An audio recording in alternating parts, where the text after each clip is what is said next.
Aaron Whitlow. Brandon Spivey. Welcome to the Markout Movie Podcast, ladies and gentlemen. And on today's episode, Aaron has picked The Temptations. Yeah, it's because Brandon, I was able to introduce him to the Five Heartbeats film, and I wanted him to see the Temptations film. And so, they came out obviously years after the Five Heartbeats came out, like in 91, 92, 90, like early 90s. Early, yeah. This is late 90s, 98. That came out. Now, a little backstory. Otis Williams, who is of the Temptations, was like a consultant on the Five Heartbeats, and he was so impressed with Leon's performance as in the Five Heartbeats. I'm surprised he wasn't impressed with Eddie King's performance. That was the performance in Five Heartbeats. I agree with you now, Brandon. I totally now say Eddie King killed that movie. Um, anyway, uh, Otis was so impressed with Leon that he wanted Leon to audition for him in this movie. But Leon decided to go a different way and instead chose to do David Ruffin, who we know David Ruffin. Once again, in this movie, Leon killed that. I kind of feel like uh, that Eddie King borrowed heavily, because David Ruffin's a real life person. I think Eddie King borrowed heavily from Leon, from David Ruffin. What's your thought? Yeah. Oh, I agree. It was like basically watching the same character, except one character has a happy ending and the other one doesn't. But yeah, it was like watching pretty much the same kind of character there. Both were kind of big ego, drug issues, all about themselves, gotta get humbled a little bit, but I don't really think David got humbled, really. But Leon was great. Leon was my favorite part of the movie, which I told you. You messaged me. I just finished part one, and he was the only thing keeping me in it. And I know that's going to be sacrilegious to a lot of people that love the Temptations. I don't really know anything about the Temptations. As I said, I heard a few songs, but I didn't really listen to them. So this was like a really new experience for me. And I'm going to say something that's kind of controversial, I'm sure. I don't care for Otis in this movie. Like, I just don't. I didn't understand why he was such a big deal. As far as the representation of him, he's like the leader that holds it together, but he just doesn't. I just didn't feel it. Well, I would say this as far as with Otis Williams. So I read the book, The Temptations, that the movie was based on, the biographical book, autobiographical book rather, that Otis Williams wrote. I own it. I don't know where it's at this day in time. I know I have it somewhere. I finished it, and it was interesting. But obviously, their narration and the point of view is Otis Williams' point of view. Mm-hmm. So, in your own story, you're gonna make yourself the hero, essentially, of your own story. And not so much put yourself in a villainous light. Even with and we're going to go ahead and get into it, even with like with him and Josephine, his wife, that scene where he's coming back from the first road trip, and he's talking to Florence Henderson, holding her hand and, things like that, just kind of talking to her. Which it could have been an innocent thing. It could have been literally him just making a new friendship. But I guess the implication is he slept with her. They had an affair on the road. But in the movie, it didn't come across that way. It came across, to me, it made Josephine seem like she was out of line. Like she was like insecure. You know what I'm saying? Yeah. Did you Yeah. gather that? Did you see that or catch that? Yeah, I did. Yeah. But I didn't know that they, like you said in the book, it came off like they had an affair. No, no. In the movie, I think in real life they had an affair, Okay. but in the movie, it came off like they were just friends, and then Josephine kind of blew it out of proportion. That's how I took it. But also, I have horrible time reading people's body language and social cues, so I might be totally wrong. But that's what came off to me. Did it come off to you like they did something and you know? Okay, Josephine's the girl from the beginning, right? He's there singing with, Yeah, following.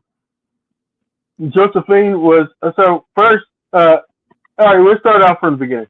So Josephine is literally just Josephine Henderson, I think is her name. She's from the Supremes, so Diana Ross is Supreme. So she's Oh, okay, okay. with Diana Ross. In the movie, when they got off the bus, Otis was kind of talking to a lady, and and right before he went to try to find Josephine, and she kind of like didn't want to be kissed by him and stuff like that. Like Yeah. she like knew that something has happened. Uh, but in the movie, it didn't come off that way. It came off as Josephine was just insecure. Um, but all right, so start off. It's the movie starts with Otis and his buddy Elton Eldridge, which was a real like everybody's real life people in this movie, I guess. But Eldridge, they went to see this band play, and they said pretty much that day he was like, "I'm gonna be a musician. I'm gonna be a Yeah. singer." And so him and Eldridge became Otis Williams and the Siberians, um, and eventually got changed their name to Otis Williams and the Distance. One of the guys in the movie that played Richard Street A. August Richards.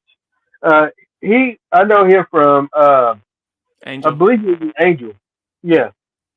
So and later on, I believe he was in Marvel's Agents of Shield. I think he did like a stint on that show. And then of course DB Woodson is Melvin. I like Melvin. That's one of my favorite characters. He just seemed like a genuine character, genuine person. Blue, the one they Yeah. call Blue. He's on Lucifer as well. Uh, He's also in hey, 24. He's President Palmer's brother. oh, really? Oh, yeah, Yeah. he is, isn't he? Yeah. That's how I know him. So, I also I think mean, Romeo Must Die. what's that? He was in Romeo Must Die. Was he? Yeah, Yeah, he was. Yeah, he was. You're right. He played the brother of Aaliyah. he's always somebody's brother. Yeah. I always get confused because Delroy Lindo's in that movie. Isaiah Washington, of course, Jet Li, Aaliyah, You know what I just Anthony noticed? Anderson. That is true. He literally plays somebody's brother in everything. Even in Lucifer, he's Lucifer's brother. He's literally he knows how to play the brother slash best friend slash confidant role, and he did, and that's the role that he played. He played like essentially Otis's brother. He was the Pippin to Jordan. He's the. Are we really going I there? wouldn't call Otis. I wouldn't call Otis Jordan. I wouldn't call Otis Jordan. I wouldn't either.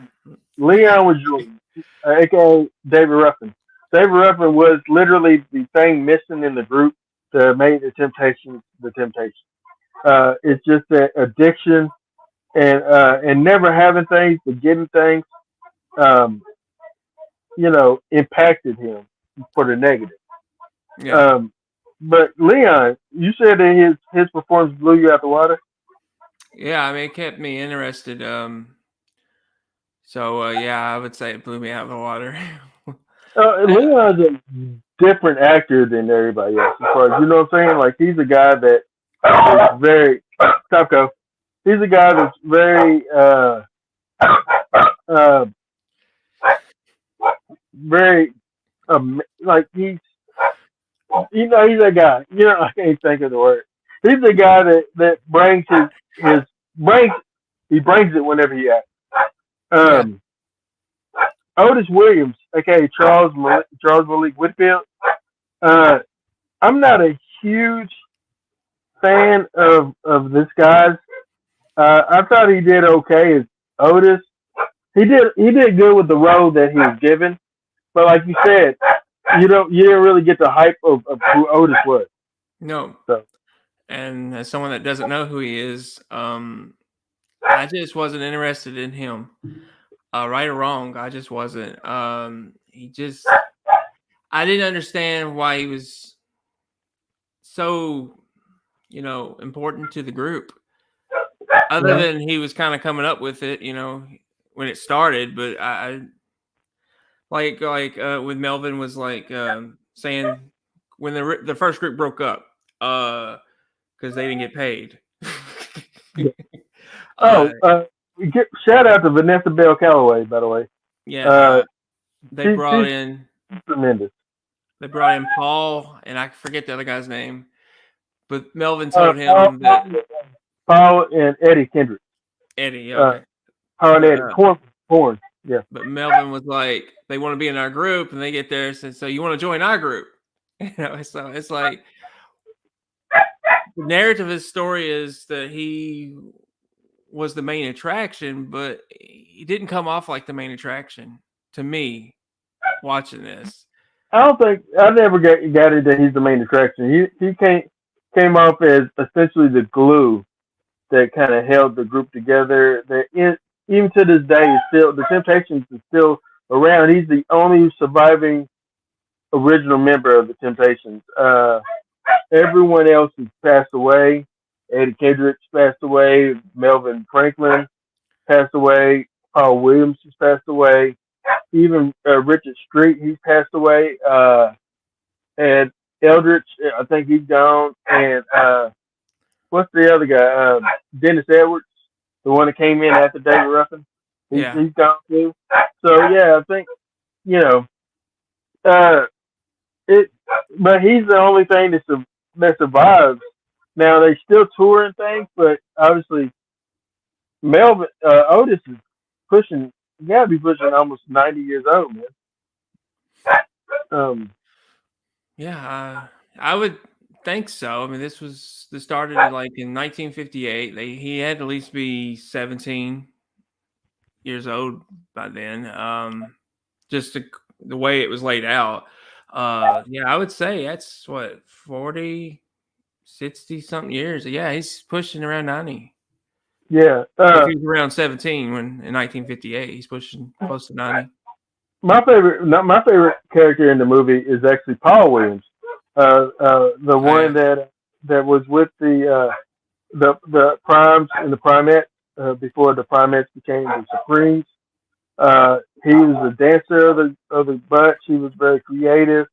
He's very talented, but he had his demons with alcoholism, and he also suffered. Although the movie never depicts it, he also suffered from sickle cell. Sickle cell. So he had more factors that caused his downfall. Some people feel like he was actually murdered and not suicide, but yeah, but he was a character that I was really pleased with in this movie. It's funny, my uncle who lives in Detroit knew a lot of these characters, knew a lot of these people in some way, shape, and form. He actually used to go to Motown. And he's the one who told me years ago Motown was right next to a funeral home. And in the movie, sure enough, it's right next to a funeral home. And so I think they shot it at the Real Hitchfield, USA, which is still in existence today. You can tour it. But, I think that this movie, between this and the Five Heartbeats, this movie's more polished as far as like the way it looks, the acting, and things like that. But I agree with you in the sense that I think the Five Heartbeats has more heart. No pun, but it does. as I told you, this is just my opinion. I just felt the Five Heartbeats flowed better. It was a better flow than this. I didn't really feel like we really got to know too many of the Temptations. Like really, it felt scattered to me in the direction it was going. But I really did like Paul. Like you said, I thought he was good. I really did. I didn't like how they did. I didn't like how they did really anybody. This group just it's like they just quit on each other if something slightly goes wrong. Now, obviously, with Eddie David, I want to call him Eddie. I understand why he was fired. He had a drug problem, but they should have tried to help him. David, not Eddie. David was fired. Eddie quit. Yeah, I meant David. I said Eddie at first because they're basically the same character from the Five Heartbeats. And this movie kind of made it them essentially the same character, except for what you saying Eddie. Oh, Eddie and David. I get you. I'm thinking Eddie and David. I'm thinking Temptation. You're thinking Eddie King and David Ruffin. I got you. I'm sorry. Yeah. But I thought they should have helped him out a little bit more, like helped him get in rehab. If they I don't know if they had those kind of resources back in the day, like in the 60s. I know they had them in the 70s, but I'm not sure about the 60s. But I just felt they should have tried to help him a little bit more. A little backstory on David Ruffin. David Ruffin he was from Mississippi. He started off as a gospel singer. He left home at a very young age because his father was abusive, like he was kind of talking about. He left home at a very young age. Ended up moving to Memphis, Tennessee to continue doing gospel. But there he became friends with Elvis Presley for one, Johnny Cash for another, and other people that was kind of in the Memphis scene at the time. He eventually moved to Detroit with his mentor, a gospel singer. And while he was there, his brother Jimmy, who just got out of the military, came there, and they both kind of didn't get on at Motown. They cut a couple of albums, but didn't really get on. But they stayed at Motown being enhancement artists, like doing background vocals, doing changing lights, doing odd jobs for Motown, just to try to get a shot. And he eventually, in real life, was already kind of there doing background vocals for the Temps when he got the role as a Temp. When Al left, but in this movie, it may seem like they just kind of he came up and sung, and he fits like a glove. This is it, But I did like learning. I just kind of did a little research. I like learning that David Ruffin had this experience and met these people like Elvis, and was and it kind of made him who. I'm not going to say that they made him, but I would say more or less they must have all influenced one another. You know what I'm saying? Yeah. I believe that back then with music, and there was probably like some type of rivalry and stuff going on with different artists. But I would say for the most part, I would say that they probably influenced one another and try to, kind of make up each other's game. You know what I mean? Yeah. Yeah, I would say if there was a rivalry, I would say it was a friendly one, especially back then, because it's different. It was different. It was a different time back then. They didn't hate on each other just to be hating on each other. They would have a legit reason if they did. Anything I've seen with Elvis and Johnny Cash, though, they were really good friends. Very supportive of each other. So I would say it would have been the same for David. I keep wanting to call him Eddie. I'm sorry. David is real. Eddie was not. But I know. Eddie was David. Eddie was a caricature of David Ruffin and probably 2 or 3 other people. But yeah, David was real life. He's a real dude that really existed. Like Temptations for me is one of my favorite musical groups of all time. Uh, I remember when I worked at the movie theater back in '99 with my first check. One of the first things I bought, I walked over to the mall during my break, and I bought um, the greatest hit, the Temptations greatest hit, like a 2 disc Hmm. CD, and it had like not only the songs that we all know, but it had songs that was like like deep cut type of songs on it. And so I used to play the CD those CDs over and over again. Uh, but yeah, I'm a fan of the Temps. Um, that's why this movie I like it. I like it more. I can say I like it more than the Five Heartbeats because I think that they both have a place. Yeah. Uh, and like you said, it might not be your cup of tea, but it doesn't take away and make it a bad movie.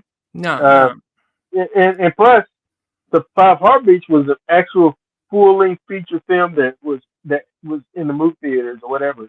With this is a mini series Yeah. that spread over I don't know maybe 2 to 3 days.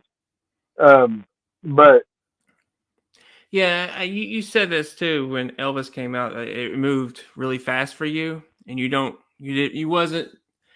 know some of the things that were going on when they were going on. It yeah, was I wasn't too fast. familiar with a lot of his story too. So Yeah, so I think I had the same experience with the Temptations because I wasn't familiar with what was really going on. It was going fast for me, so I was like, mhm. okay. So I think it's we had similar experiences in Yeah, in that regard. yeah. I will say this. I think that the Temptations. I think that what they what they introduced to the game. You know, now they were at one point probably one of the biggest musical groups as far as like uh, they wanted to be the biggest group, Yeah, the biggest group, not just the biggest black group. Which I can understand that.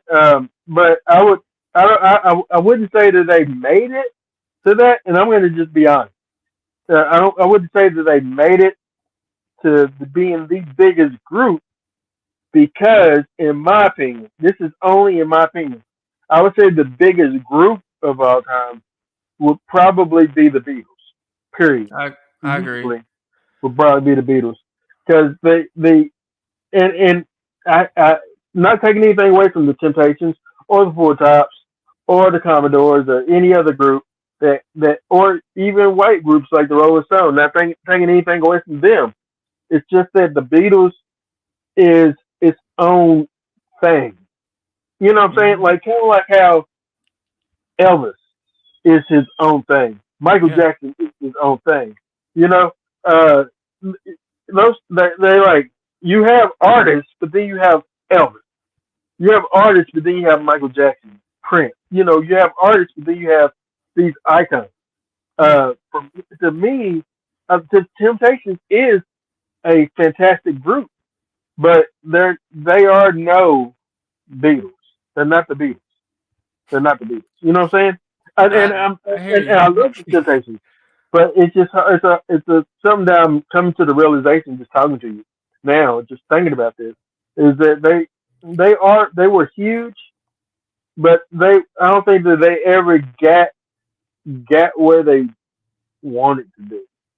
Well, I would say that would be because they got in their own way. You know, Mm. it just seemed like it was disruption no matter what. Like they just couldn't be on the same page. You know, Mm. they put themselves before the group. A lot of them did anyway. Uh, maybe Otis didn't. Maybe he was all about the group and what was best for the group. And I think that's what they were trying to say when he would get rid of people is he's putting the group first. If you got problems, you got to go. You know, I'm not going to let anybody come in and destroy the group. I feel Yeah. like that's what the It, point was to all that, but it to me, it kind of came off selfish though. You know what? And with that being said, it kind of makes sense too, like kind of what you're saying as far as like, because even one part when Shelly Berger, the manager of the Temptations, he would say stuff, and I hated it. He'd say like, Otis wasn't expecting you, or Otis, Yeah, did you do this with Otis, or Otis, what do you think? You know, kind of like Otis is the default leader of the group. Not so much he's the lead singer, but he's the leader yeah, of the group. And you know, I don't know, man. So like, I want to talk about that though. So we started off with the distance. Oh, the Otis Williams and the Siberian. Obviously, he wanted to be the lead singer, but it didn't pan out. But with that, they didn't get paid. Richard Street, Al, and the other guy, Bones, I guess they called him. yeah. Uh, they left. They quit. They said, "We're out. We're done." Mm-hmm. So Blue remained. Melvin remained, and Otis remained. But then they linked up with the Primes, and then Al came back. But then Al essentially would quit. They said he would quit every week or whatever. Al eventually tried to, fight Paul and smash the bottle over his head or whatever. According to that story, the movie, Paul is out. That makes sense. He's not good for the group. He's taking you down. Kick him out. Next one to go was David Ruffin. David, he got into the drug problem, start missing shows, showing up late, trying to become David Ruffin in the Temptations, trying to become even though he was essentially the lead singer, but like that was what they did. Smokey Robinson and the Miracles, Diana Ross and the Supremes, Martha Reeves and the Vandellas. So they did that. They had the one people that I would say not. It was always the Jackson Five. It wasn't Michael Jackson in Jackson Five, but clearly Michael Jackson became Michael Jackson. But yeah, but I think with David Ruffin, I think with David, I think they could have maybe gave him another chance, maybe, but ultimately you can't. They say one monkey can't stop the show. Is a term. You can't just allow this one person to stop it. With Paul and his addiction. Now, in real life, I think they did try to help him stick with him, have him do other things, but eventually he wasn't able to continue. And so they had to replace him. And then they didn't really explain why Dennis Edwards left, or why Eddie left. Really, it seemed like Eddie was just mad and Eddie left. But I would say at that point, the Temptations stopped being the Temptations. Yeah. At that point. Yeah, I would agree. When watching the movie, it just felt like they were just so disruptive. They just could not be on the same page, no matter what. And that's unfortunate too. I mean, because if you get on the same page, they probably could have became the biggest group. I mean, honestly, but they just couldn't be on the same page, and egos played a part. I believe. I know they played a part with David. I mean, he was in the wrong and trying to make himself bigger than the group. So I hate that they fired him, but I also understood. The one that really bothered me was Paul, though, because he wanted to be part of the group so bad. I mean, he wanted to come back, and I just felt Otis kind of did him wrong. Yeah, I looked at it differently this time around. I work at a job that works in addiction, and so I looked at it a little differently this time around as far as with Paul. Paul wanted to come back, but he couldn't kick the addiction. When the addiction, it's like it's not something that you can say, just stop Yeah. it, snap out of it, or whatever. It's an addiction. It's now something where uh, you will do what you can to get that thing, or to continue doing that thing, and your body desires and craves that thing. And so he couldn't really shake it, but I felt bad because this man's life ultimately ended early. The woman, by the way, that played his wife, Maxine, is Diana Ross's daughter, a real life daughter. Um, so big ups for them to cast her. I believe it might be Barry Gordy's daughter as well, because Diana Ross and Barry Gordy ended up together. If you didn't know that story, um, I did but not. yeah, yeah, there's a lot of stuff that happens. There's a book out there that talks about like the underbelly of Motown. Man, it was very explosive. Um, some of the stuff. I'm surprised if Barry Gordy is still alive. I'm surprised he hadn't been canceled. Yeah, but anyway, very very Weinstein type stuff. But anyway, Wow. yeah, I mean it is what it is, man. It's they don't talk about it, but it is, man. Um, but anyway, uh, with Paul, I felt I felt really bad with his death because his death uh was very avoidable. I felt, but I don't know, man. Ultimately, the very end of the movie, when the mother of Mama Rose is talking to Otis at the table, says, "You are the glue that held this group together. I thank you. I thank you for all that you did and contributed." I feel like it was kind of a pat on the back of Otis. Yeah. I feel like this what this movie ultimately is a pat on the back of Otis. Whereas with the Five Heartbeats, it wasn't a pat on the back of Duck or a pat on the back of Eddie King, JT, Dresser, those guys. It was just an overall. These guys was a group, a moment in time that happened that you know it gives you the feel good that movie did. Hmm. Yeah, So I'm sure you know a little bit about the history here. It didn't really explain it. Didn't show it either. When Melvin goes into the kitchen, what does he? Does he like have a heart attack or yeah. I think that he had a stroke. stroke? Okay.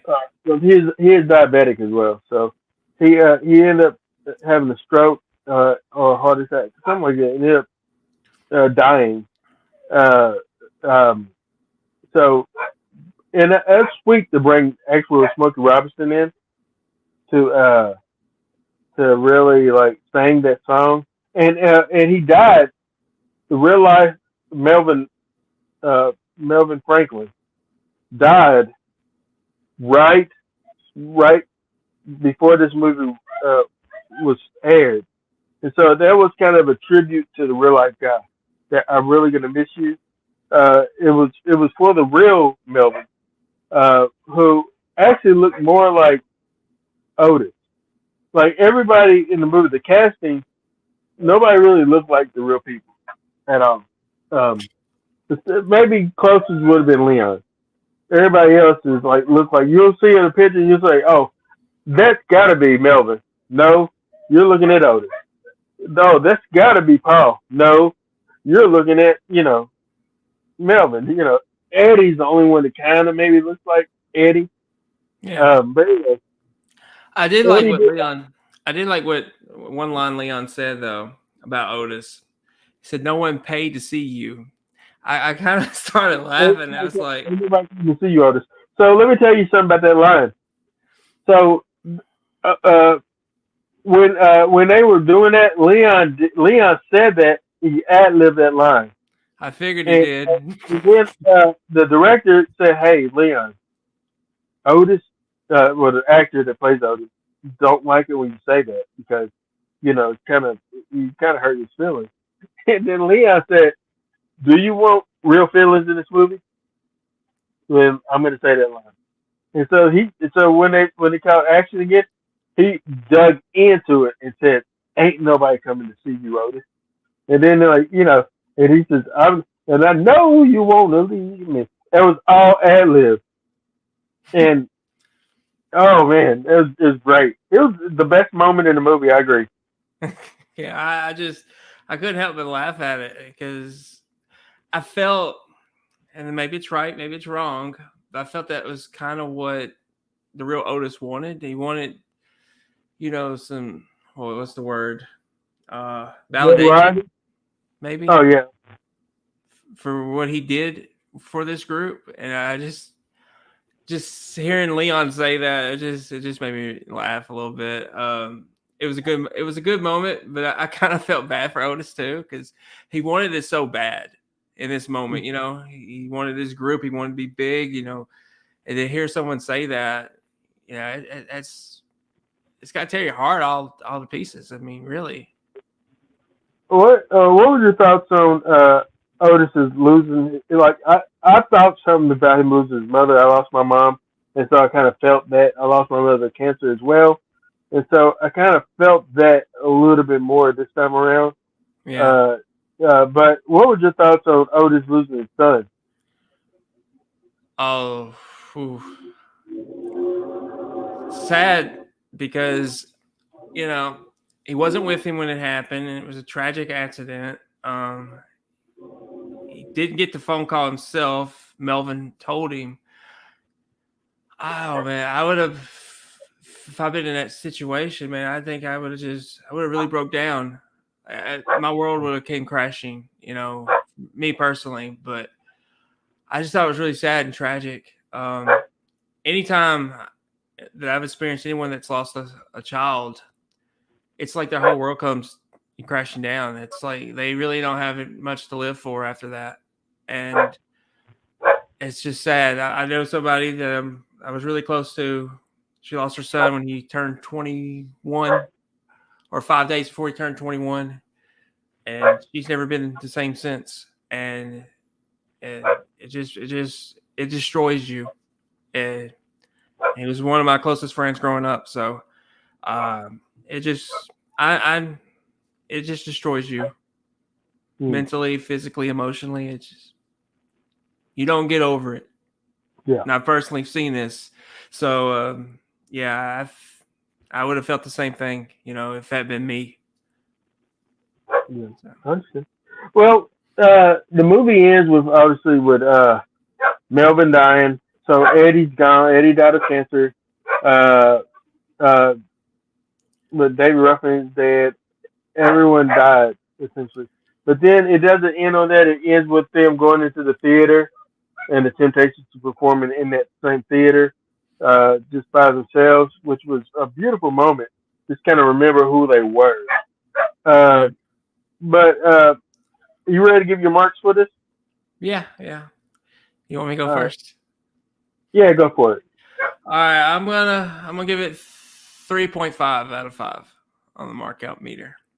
All right. I'm gonna give it 3.5 as well. Really? Yeah, it because it didn't give me the same feels as the Five Heartbeats did. I love this movie, but it's not the same. It's a better put together film. Also, hey, I didn't ask you this. What's your thoughts on Kid? Oh yeah, Cameron? Christopher Reed. Yeah. I love seeing him.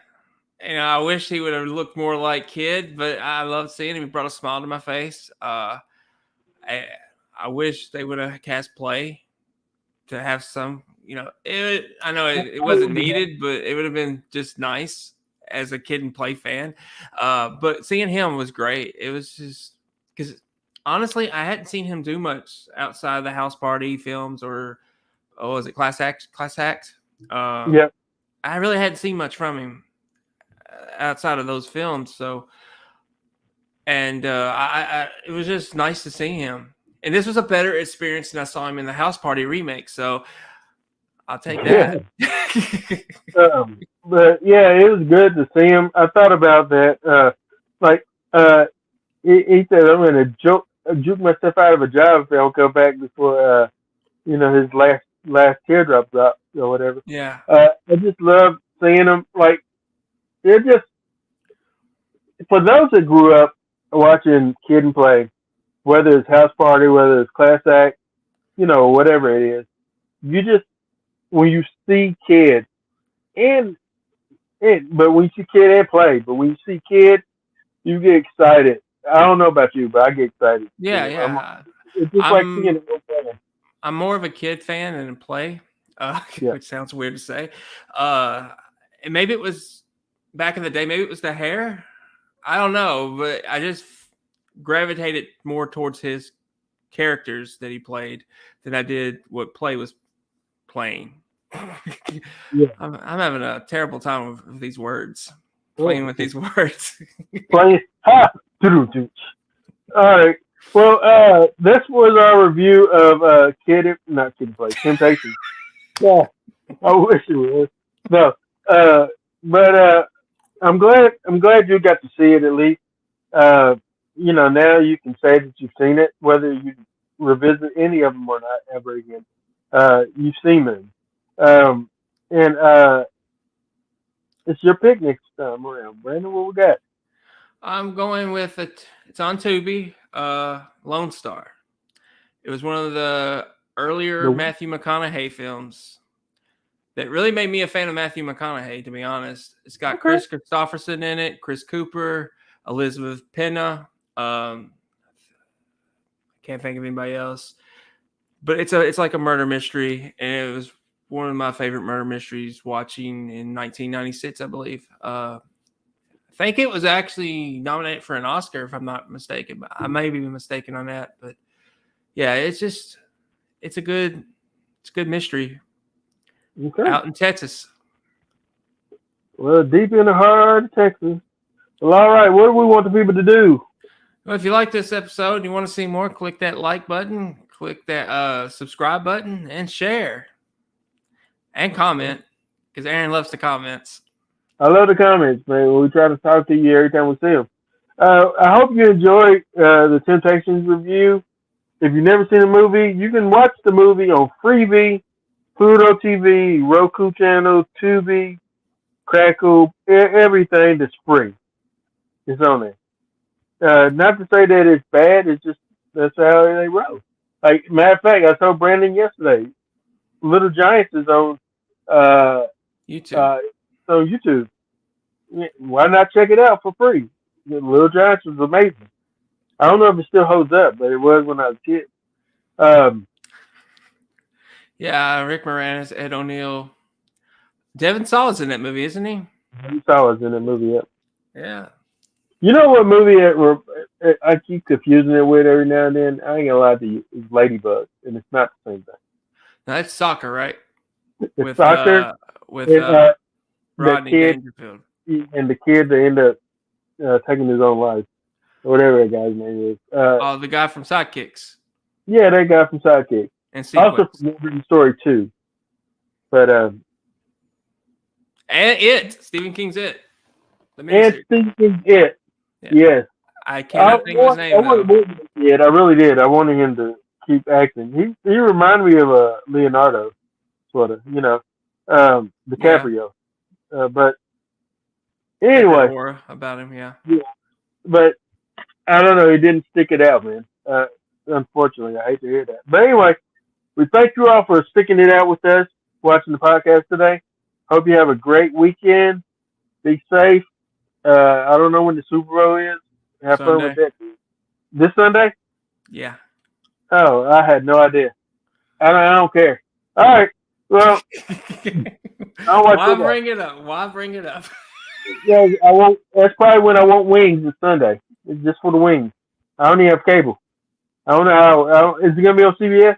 I don't know who has it. I think so. Yeah, I'm not watching, but I know you're not because your Bengals isn't playing. They didn't even make the playoffs, so Oh, he's like, if my Bengals don't make it, I ain't watching. I probably would have watched if the Lions would have made it, but because they never won anything. But I wanted Detroit to win. I don't care about the Chiefs or the 49ers. Yep. Well, we appreciate you tuning in.